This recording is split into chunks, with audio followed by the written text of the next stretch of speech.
Chers amis, avant de donner la parole à mes colistiers de Miquelon, j'aimerais vous dire pourquoi il n'était pas nécessaire, selon nous, de faire un débat spécifique sur Miquelon-Langlade.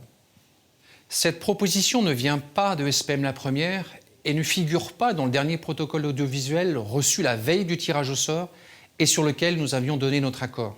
La séquence de tirage au sort devant huissier de justice s'est finalement, étrangement, transformée en séquence de négociations dignes de marchands de tapis.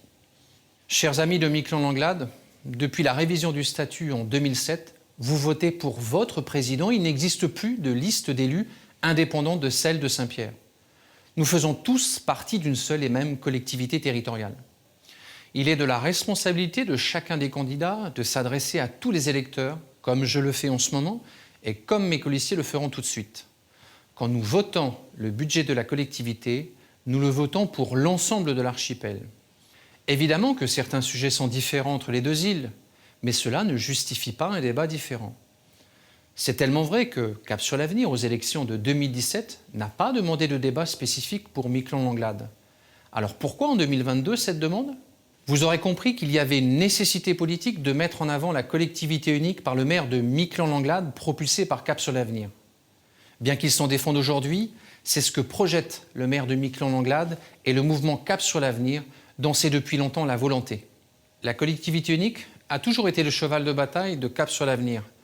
Rappelez-vous, en 2016, la tentative avortée d'un référendum poussé par Annick Girardin et Karine Claireau pour changer le statut. À cette occasion, le maire de Miquelon-Langlade s'était déjà positionné en faveur de la collectivité unique. Les ferries sont importants pour l'archipel, et évidemment pour Miquelon-Langlade. Mais est-il possible d'améliorer encore les choses ? C'est peut-être une évidence, mais il faut le redire. Les ferries sont un facteur de désenclavement de Miquelon-Langlade et permettent à toute la population de profiter quasi quotidiennement de l'ensemble de l'archipel. Est-ce qu'on peut encore améliorer les choses ? Bien sûr, les ferries ne fonctionnent que depuis 3 ans. Et oui, nous allons encore travailler à des ajustements. Et même si 80% des usagers sont satisfaits, Archipel Demain souhaite créer un comité d'usagers afin de mieux cerner vos demandes, vos besoins et voir comment nous pouvons les concilier avec nos contraintes d'exploitation. Concernant l'accueil des passagers, Archipel Demain envisage d'investir 500 000 € pour une solution plus adaptée. La structure provisoire imposée par l'État n'est pas appelée à durer. Ce que je peux déjà vous dire, c'est que des contacts ont été établis avec le service des douanes pour étudier tout cela. Des îles bien desservies, cela signifie aussi de l'emploi. Plus de fréquentation, c'est un surcroît d'activité dans le commerce, l'hôtellerie, la restauration, les transports et les activités liées au tourisme. C'est aussi un accès de facilité pour les locaux.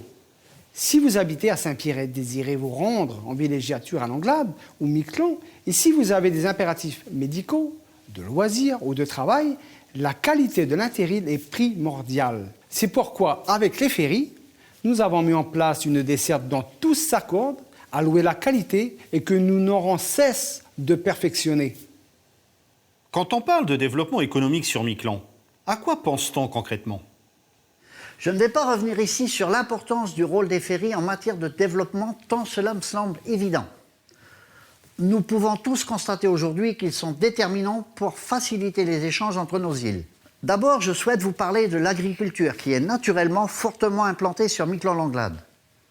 Pour cette raison, nous avons procédé au renforcement des moyens techniques de notre cellule agricole. C'est aussi pour cela que nous envisageons d'installer, à la quarantaine de Miquelon-Langlade, une pépinière d'entreprise. La finalité étant de favoriser l'émergence de nouvelles activités, non seulement agricoles, mais d'ouvrir également le dispositif à tout projet innovant porteur de perspectives de développement. Nous maintiendrons bien sûr nos enveloppes financières en matière d'aide à l'investissement, que nous compléterons par un appel à projet de 1,5 million d'euros. Le but étant de développer des initiatives qui favorisent la consommation locale, ce qu'on appelle des circuits courts.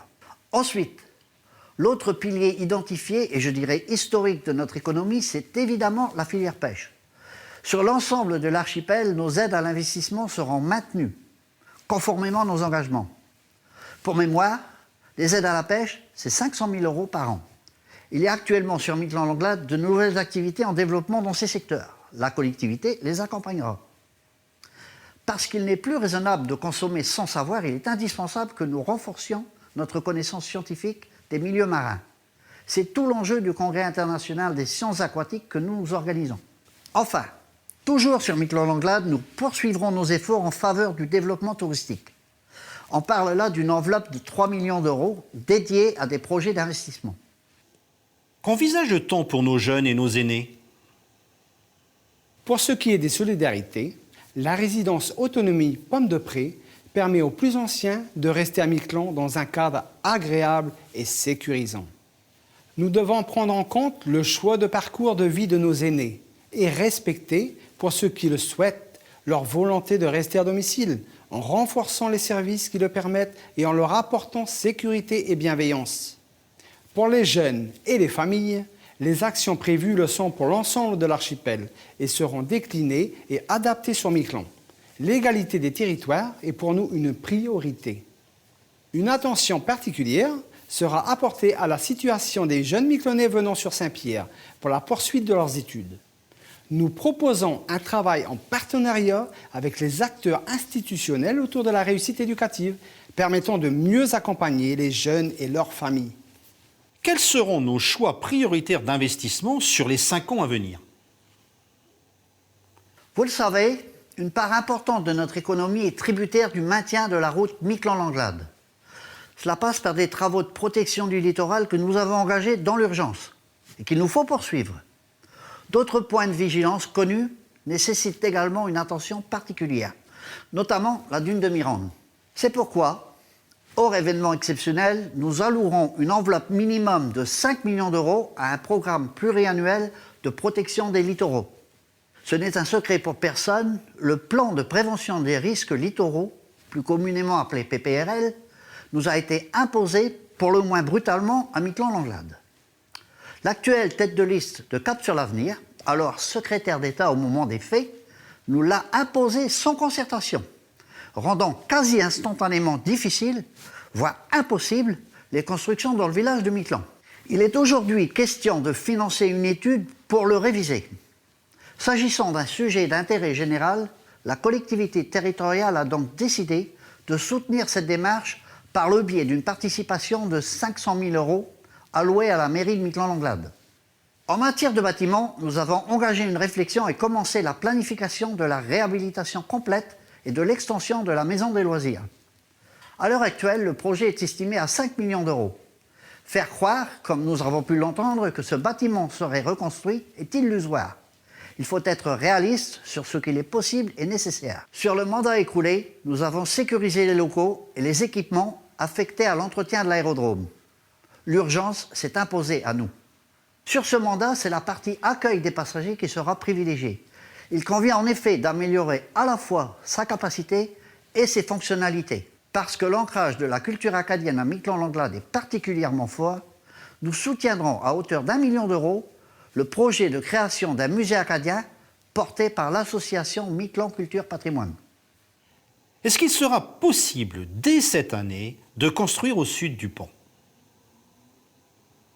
Les annonces faites par Cap sur l'Avenir sont complètement démagogiques. Le maire de Miquelon-Langlade ne peut à la fois annoncer, s'il était élu, qu'il vendrait des terrains au sud du pont en 2022 et, en même temps, faire croire à l'utilité des ateliers de réflexion qu'il a lancés. Mais de qui se moque-t-on? Par ailleurs, autant de légèreté est extrêmement préoccupant. Comment peut-on laisser croire que des acquéreurs pourront terrasser leur terrain et y construire dès cette année? Avec quel permis de construire? Sur quelle parcelle? Son réseau d'eau, d'assainissement digne de ce nom? Son réseau électrique? Au mépris de toutes les procédures environnementales et réglementaires qui s'imposent? C'est pas sérieux. Plus réaliste, Archipel Demain a délimité dans le schéma d'urbanisme une zone au sud du pont où la construction sera possible. Cette disposition permet une nécessaire réflexion en concertation entre les élus municipaux et territoriaux, car l'enjeu est majeur. Toutefois, il est irresponsable de laisser croire à des jeunes parfois désespérés que cela se fera en 2022. Dans l'attente de cette réflexion, il convenait toutefois de permettre la construction à Miquelon, et ce dès cette année. C'est donc en concertation et à la demande de la mairie de Miquelon-Langlade que nous avons travaillé sur un projet de lotissement de 20 parcelles dans le Cap de Miquelon et dont les travaux de viabilisation sont estimés à 1,8 million d'euros. Une participation de l'État, comme c'était le cas par le passé, permettrait de diminuer ce coût, mais elle a hélas été supprimée. Par ailleurs, la collectivité a fait sa tarification de la même manière pour le lotissement des Graves et pour celui du Cap de Miquelon. Il y a sur ce dossier une question d'équité entre administrés. À ce propos, il existe des règles juridiques qui s'imposent et qu'il faut respecter.